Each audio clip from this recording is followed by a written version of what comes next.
ワンピースは実在する。俺はモンキー・D・ルフィ。お前らを超えて海賊王になる男だ。人の夢は終わらねえ。 Welcome to Nerdville. You'll never find a more wretched hive of scum and villainy. We must be cautious. It's time, guys. It's finally here. The kid with the fist has shown us his true power. Us Kobyyy fans have been waiting for this for so long. Vindication! And now let's get to the recap. No cover story this week, just a nice new wallpaper for my computer today. All the 5 original Straw Hats from the East Blue Saga are present, as well as the most important characters they meet along the way. The chapter starts with a flashback of Garp teaching the next generation of Marines such as Kobyyy, Helmeppo, and goooo. He's trying to teach to prioritize the youth over anybody else, but Kobyyy believes that he can save everyone by sacrificing himself. This leads us to what happens on Amazon lately, where Kobyyy trades himself for 800 Marines and a ship to Blackbeard. We go back to Avalo trying to crush the Marine ship that is escaping. As the youngsters panic and ask Garp what they should do, Garp tells them calmly not to worry and explains the plan. Garp will create an opening, Kobyyy will destroy the arm as goooo will take care of the debris. Helmeppo needs to make sure that nobody interferes with them. They spring into action as a worried goooo asks Kobyyy if he has any explosives. While Kobyyy is trying to figure out how to implement Garp's plan, Pizarro closes in on the Navy battleship. Other pirates are also intervening. Helmeppo's body moves on its own as he remembers Garp's words and intercepts a cannonball flying in Kobyyy and gooo's direction. Returning to Garp, who is visibly exhausted, Kuzan still stands after taking all of his fists. He prods Garp again, asking him how he's gonna escape with a wound like that. Garp counters by telling him it's nothing. As a distracted Kuzan sarcastically worries about him, Garp takes this opportunity to speed blitz his old disciple and all the other pirates until he reaches the peak of Hachinose. We have the privilege to see another named attack from Garp. He proceeds to charge a Conqueror's hockey-coated punch called Galaxy Divide. Say goodnight, motherfucker! This leads to Kobyyy and goooo realizing that this was the opening Garp spoke of, since Pizarro is injured right now.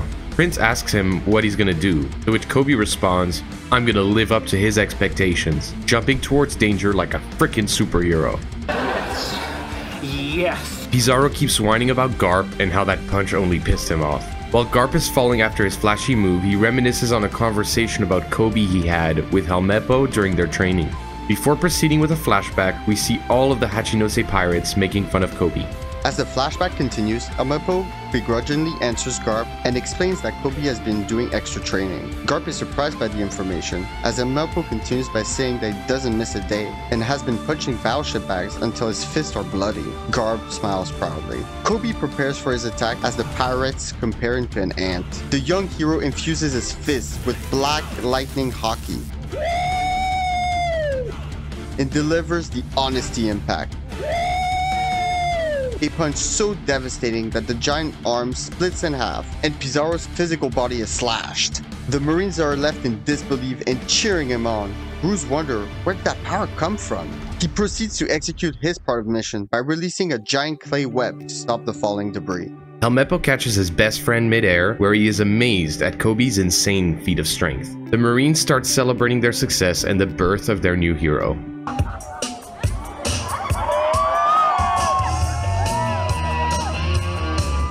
Interrupting the celebration is Garp, ordering them all to leave Hachinose. Garp reminds them of the importance of prioritizing the safety of the new generation, referring to his teachings that we saw at the beginning of the chapter. Kobyyy immediately tells goooo that they have to go back, but this is quickly interrupted by Garp, who lets them know that this mission was a success, and that they are all the future of the Marines. While Garp's body is gradually being frozen, he laughs it off as a true D would. The chapter ends with the narrator explaining that the legendary hero is MIA, and that another story was about to grab the world's attention, the Egghead incident, where the Straw Hats are about to face the full force of the world government. If you made it this far into the video, don't forget to like, subscribe, hit that notification bell for more content. And now time for our theories and thoughts. So let's start by talking about, the structure of the chapter. And personally, I believe it's 10 out of 10, like the structure anyways. not the chapter, right? But the structure is so well, you know, organized, where it starts with Garp and Kobby's different perspective on how they prioritize rescuing, right? And then at the start of the chapter, we get Kobby's view on it with how he sacrifices himself to save the Marines. And at the end of the chapter, we get Garp's perspective and how he sacrifices himself, the old generation, to save the new. So it's just, I love how it goes, you know, from A to B, right? Just, it's just so well organized. I agree, but also I think it shows you the difference in perspective, because one is the innocence of a child and a young man versus somebody older but also a parent. I think that's also maybe an element that is like conveyed in this chapter, that parents always try to protect the future, as somebody that's just young would want to protect everyone. But it's at the same time, the chapter shows you that Kobyyy is Garp's true successor. Even the training in itself, like, it's the dedication to their craft in a way. You know, to the training, never taking a day off. It's an everyday effort. Yeah, pushing himself even further on top of that. Helmeppo tells him that he does it until his knuckles bleed, right? So he really pushes himself to the absolute limit because, like he says, he has to train 100 times harder than anyone else, right? And it really just proves that it's like with how Zoro unlocks his coding, right? It's through training and hard work, right? And pushing himself to the very limit. And it's interesting how neither Kobyyy nor Zoro understand really what's going on when they do it, when they use Conqueror's Haki coding, if Kobyyy is in fact using Conqueror's Haki coding. It's, you know, like, they put all they have into their strike, right? That's what Zoro said to Kaido. So it's interesting how you might be able to unlock this through just, you know, pure training, right? It has to be Conqueror's Haki, because the way he injures Pizarro, it's like with armament Haki, he would have had to make contact, I think. It wouldn't just be, you know, the sheer strength of the punch. Yeah. No, but it's also the different scale of power that shocks him. Like, when Luffy unlocked Conqueror's Haki coding, it became a whole other ball game. Like, he was able to fight Kaido in his base form and do as much, even more damage than when he was using Gear 4. So it's a huge jump in power.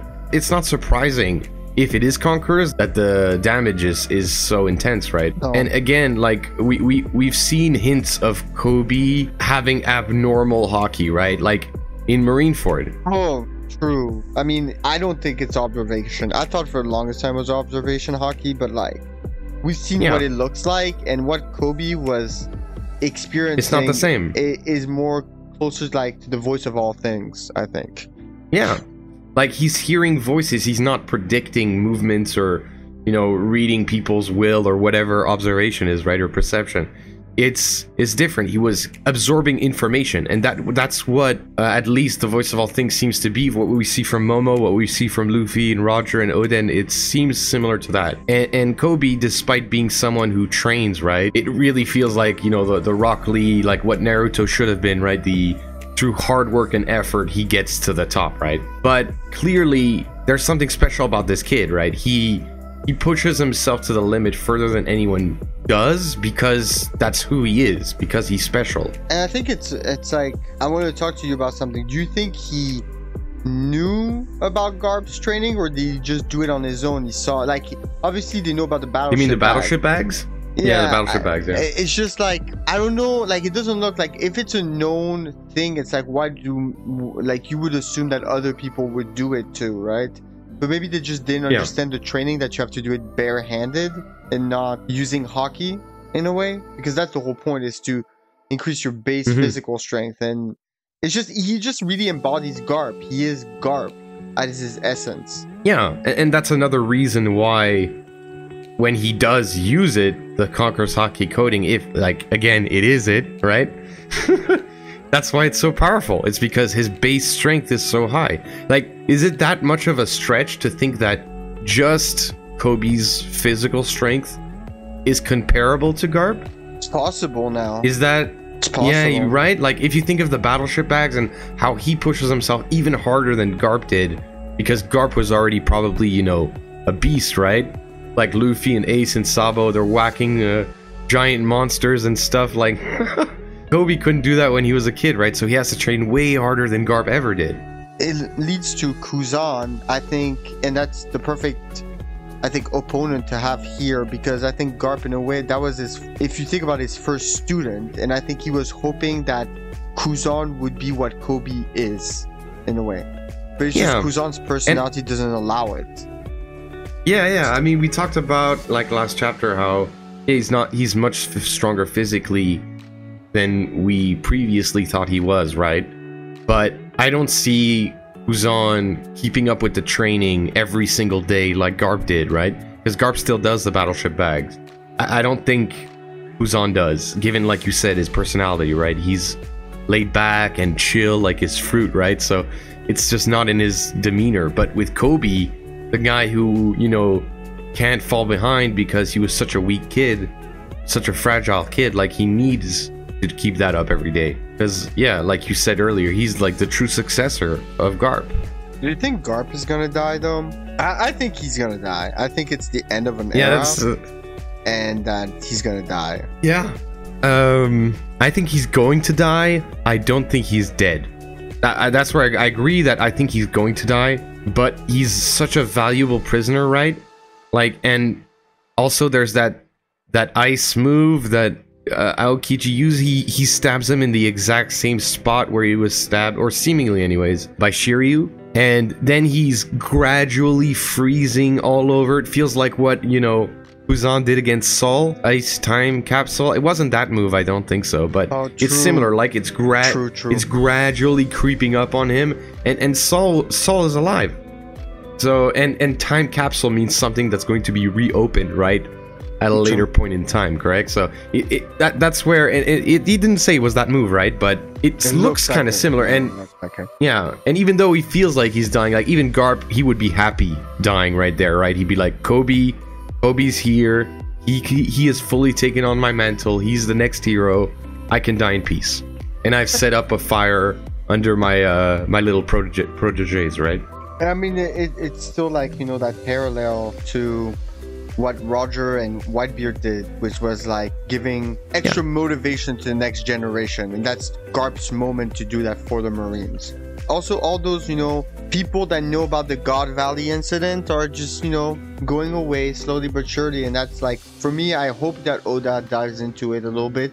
You know how, like, fans kind of like underestimate like the Marines. You say that a lot, and I agree with you.